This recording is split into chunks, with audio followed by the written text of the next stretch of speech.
I was more interested in the families and what happens to these families. And it was an important turning point in my life. We went back to Narragansett, and the brothers talked about starting a correctional facility in Narragansett.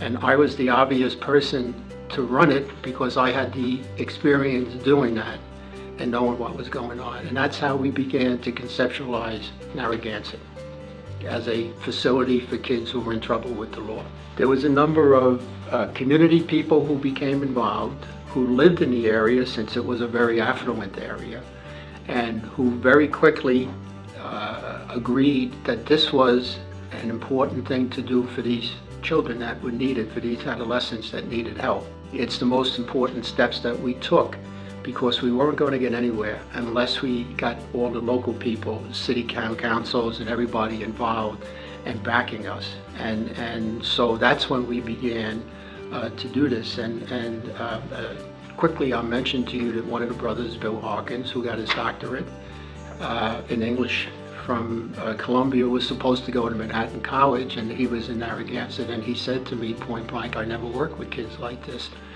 but I'd like to learn more about it, would you hire me? And that was, Bill was an important person in terms of that.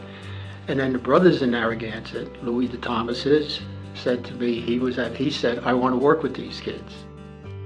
And Paul Fantetti was the young brother who was interested, and we had Paul Fantetti come and do it. So we began to develop this. And then it was interesting when I went to the town council and I found a man there, who was on the town council, Joe LaBelle. Said, I think this would be fabulous for these kids. And it was Joe LaBelle who did all the politicking. And when we had the meeting for the community, about 20 people came, all important. Now there was one other key person I don't ever want to forget, is Judge Caprio, who lived 2 houses down, who was involved with courts and everything else. And he would meet with Bill Hawkins and Paul and myself at the Coast Guard House on Friday nights. And so again, we had that tremendous community, break. So when we did go to the big hearing, everybody supported us, including a couple of graduates from our school who were opposed to this. They didn't want it happening, but they were overruled. That's how we began Ocean Tides. And then I was in charge of Ocean Tides for the first 2 years of its operation. The county was involved when the diocese wanted us to start the Catholic chaplaincy team. They wanted the nun in there, particularly for the women's, in the women's center. And then remember, we had the girls at the girls training school. And one of the monsignors suggested I go meet with Connie. So I met with Connie, and she was wonderful. She, as the nuns usually are, she totally wanted to get involved. She loved the fact that we would do this mission. She loved the fact that she would be working with the brothers because she held us in the highest respect. And she was a gold mine. I mean, she was, and then by the way, when we started Ocean Tides, we hired a number of the nuns who wanted to get involved in Ocean Tides because they loved working with the brothers. So we followed in the footsteps of the founder. We started Ocean Tides, and we had women involved, just like the founder did, going way back. And it was so important for our kids. And then they also did home visits, and they met with the families. And in a lot of cases, they had teenage daughters and that, and it was important that we had the nuns around and we were able to do it.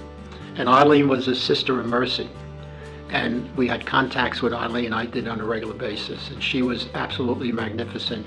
She eventually, by the way, left the order because she went into state government, and she was the Attorney General of the state of Rhode Island. When you look at the leadership of the Institute and the leadership of the people that we had, it was really, I find, not fascinating, amazing. They all stuck to what the founder did. And if it wasn't for them, I would have never been to Lincoln Hall, and I would have never been working in a prison, and I would never get to. So I feel very blessed that I was able to break out of a mold and begin to see the world in a way that I felt we as brothers did not really get a good chance to look at because we were too tied into the schools. They believed in what we were doing. So however it worked, I think like the founder, we happened to be surrounded with a number of wonderful people. We stuck to what we had to do, and we saw one miracle after another. It just kept falling in place. So I don't take much credit for it. I just take credit for all the wonderful leadership we have and the brothers who truly believed in our mission.